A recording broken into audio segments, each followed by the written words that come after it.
नमस्कार दोस्तों, मैं एस एस पाल। दोस्तों, आज एक छोटी सी बहुत ही मोटिवेशनल स्टोरी पुनः लेके आया हूँ। सुनने का प्रयास कीजिएगा अंत तक। बहुत ही इंटरेस्टिंग स्टोरी है। एक बार की बात है, एक चोर किसी गांव में चोरी के उद्देश्य से जा रहा था। बीच रास्ते में एक संत मिले।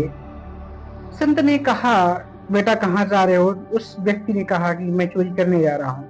संत ने कहा, यार चोरी करना ठीक बात नहीं है, अच्छे से मेहनत मजदूरी कर लो, युवा हो, चोरी करना ठीक बात नहीं है। बोला, देखिए संत महात्मा जी, अब ये तो मेरा पेशा बन चुका है।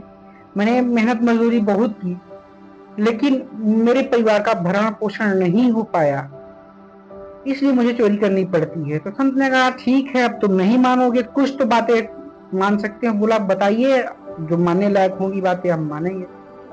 संत ने कहा, बाकी तो कुछ नहीं कहूंगा, लेकिन ध्यान रखना, जब भी किसी घर में चोरी करने जाते हो, किसी औरत,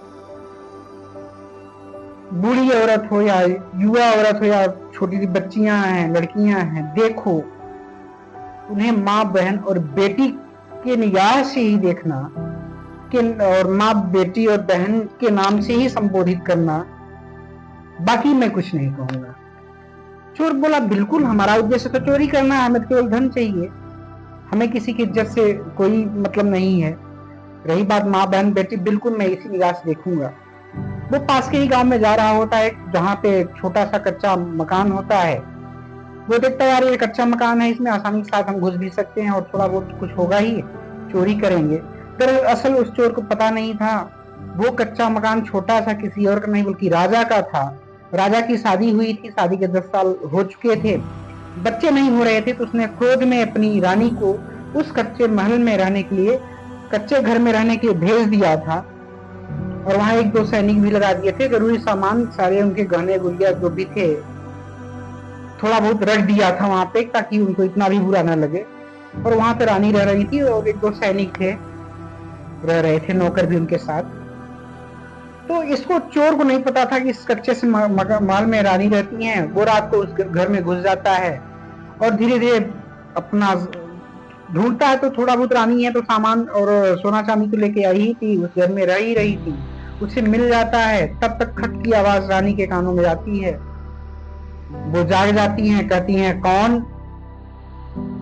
तो चोर भी बोलता है कि मैं तो चोर हूँ और मैं चोरी करने आया हूँ। बोला, रुको, जितना तुम सोच नहीं सकते उससे कई गुना ज्यादा तुम्हें हम सोना चांदी देंगे, लेकिन मेरा एक काम करके जाओ।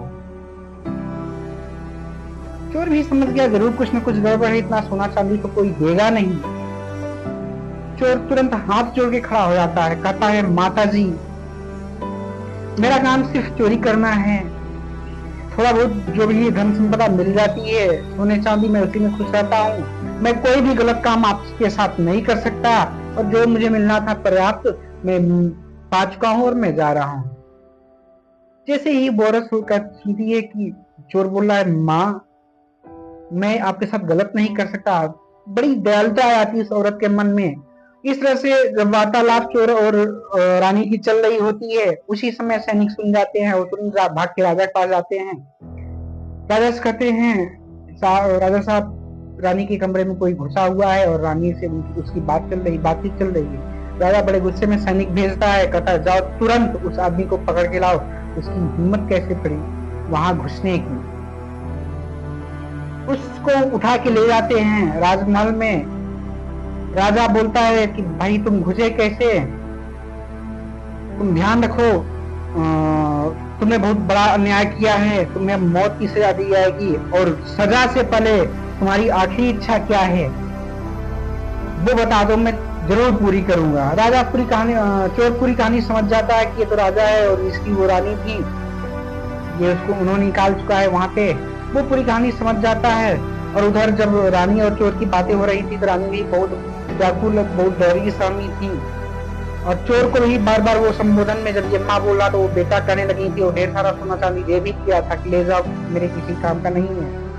चोर पूरी कहानी को समझ गया, बोला, यार वो बेचारी औरत को इसने भगा दिया यहाँ से। फिर चोर राजा से बोलता है कि अगर राजा कुछ आप देना ही चाहते हो, आप दे नहीं पाओगे, अगर कर ही रहे हो तो मैं मांगता हूँ। बोला कि ठीक है तुम मांग लो, तुम्हारी आखिरी इच्छा जरूर हम पूरी करेंगे। तो राजा से चोर बोलता है कि वो औरत जिसके घर में मैं रात चोरी करने गया था, उसको वापस लाओ, वो तुम्हारी रानी है और सकुशल अपने साथ रख लो, फिर मुझे फांसी दे देना।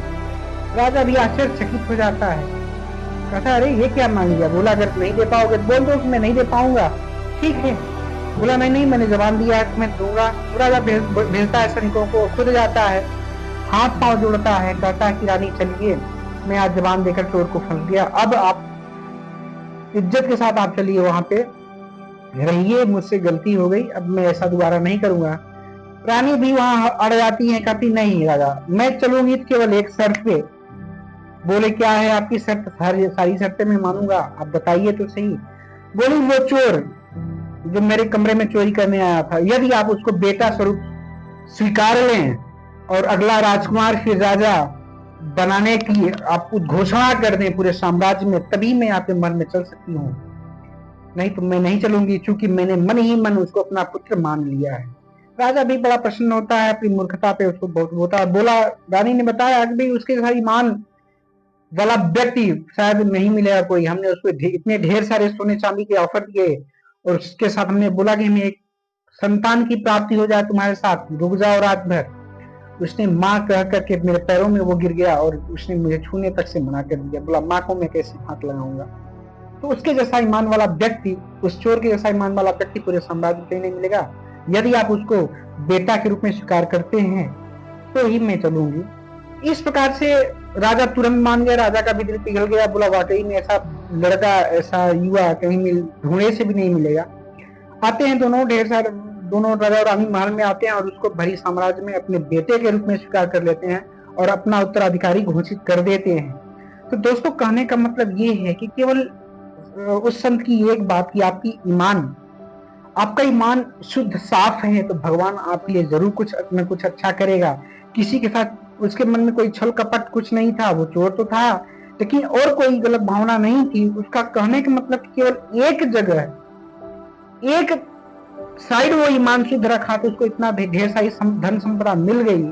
यदि हम अपना जीवन ही पूरा शुद्ध और साफ रखें, किसी के प्रति कोई नफरत ना हो, किसी के प्रति कोई मन में घृणा ना हो, सबसे प्रेम भाव का व्यवहार रहे, तो जरा सोचिए भगवान हमारे लिए, आप सबके लिए क्यों ना अच्छी चीजों को सोच के रखें, क्यों ना अच्छी जगह हमें पहुंचाएंगे।